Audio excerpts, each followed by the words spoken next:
ए सुनर को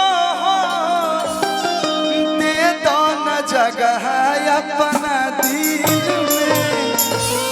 लेकिन सुनर नहीं तो उस पे गीत आया, सुनर लागलू सोना सुनर लागलू। आज खाली लोग कहलन कि रोमांटिक मुकाबला और रोमांटिक मुकाबला भाई। सुनर लागलू सोना सुनर लागलू कि मत पर धरेलू जब चुनर त सोना सुनर लागलू कि मत पर धरेलू जब चुनर ए सोना फॉर्च्यूनर लागलू। और हाफ कम कीजिए, एगो बड़ा बढ़िया गीत हम पति पत्नी के गाए ना, जैसे आप लोग सुन रहे लोग घर के मलकिनिया, हाफ कम कीजिए भैया। वैसे ही कल वो गाना होता आराध्या म्यूजिक जोन पर का हो भाई का लोग पीछे जाइए अब लोग का नहीं ये तो पहले कहले हम भावना में बह गए। आप कम 5:30 हाँ जाइए। अरे सर अभी गाऊंगा, ऐसा गाऊंगा कि आप झूमिएगा। हाँ बोलू सिंह जी आप समाज से बहुत बहुत धन्यवाद आपके लिए। कल एगो गाना हमारा रिलीज होता तनी गावे था बोलू मामा ना कल हुआ मामा पहनले पैजामा आप फोन लेके स्टेज पर करता रे डराना।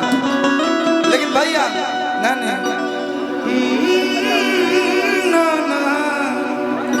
ना ना ना ना ना ना भैया। हाँ आदित्य क्या नाम है इसका, अभिजीत रिकॉर्ड करो। काले गाना होता आराध्या म्यूजिक जोन पे वह गीत का होता कि गोरे गोरे धाप धाप दूधावा के छलिया,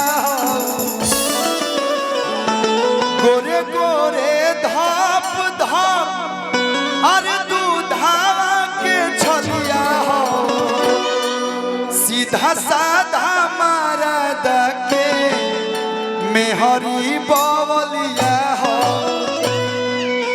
हम धनी का तू बागी बलिया हो। हम धनी तू बागी बलिया हो।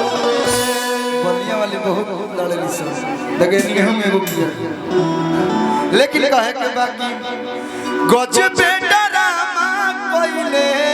अरे जिया जिया हो कहा तारी सोना जी पिया खइब त खाना तो जइब त जा नहीं रोटी में रोटी के मिली मजा। भैया मैं भी हूं हाँ तनी बढ़ा दे हमारा स्केल से गाओ वो नीचे से। आप बुझेला नहीं लक्ष्मी हो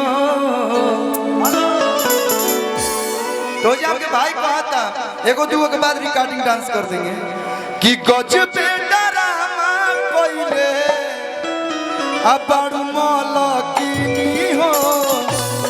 दाली में नीमक डललू, दाली में नीमक डललू, सब्जी में चीनी हो। दाली में नीमक डललू, सब्जी में चीनी, दाली में नीमक डललू, सब्जी में चीनी हो। दाली भैया बहुत बहुत धन्यवाद। चलिए थैंक यू सोना जी। सी लगाइए भैया एक गाना देशभक्ति गीत भैया कब से करते किधर गए। हाँ रिकॉर्डिंग एक बाद हो जाई। और कहाँ गए देश के जवान हमारे करिया कुर्ता पहन रहे हैं। सर एक लाइन आपके लिए बैठ जाओ। इसके बाद एक गाना लगा दीजिएगा राजा जी के तू रला हो देहिया उठेला लहरिया। लेकिन एक बार हम चाहेंगे सोना सिंह जी के लिए जोरदार ताली आप लोग बजा दीजिए। एक हम डुएट इसलिए नहीं करते हैं कि लड़का लड़की का स्केल भी होता है प्रॉब्लम, लेकिन आप लोग बहुत मैनेज करती हैं हमको देखते हुए। हाले हो गए। अरे भैया हम का कहें, हम तो अलगे परेशान बानी। तारो खींच तार भाई ना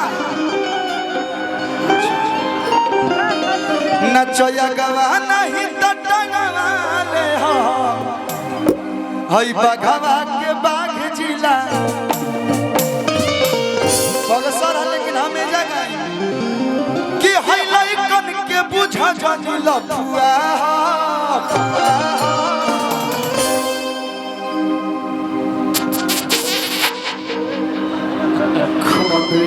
लेट्स गो। अरे कि हई लइकन के बुझा जानी लफुआ नचया गवा नहीं तो टंगवा ले हो हई बघवा के बाघ जिला।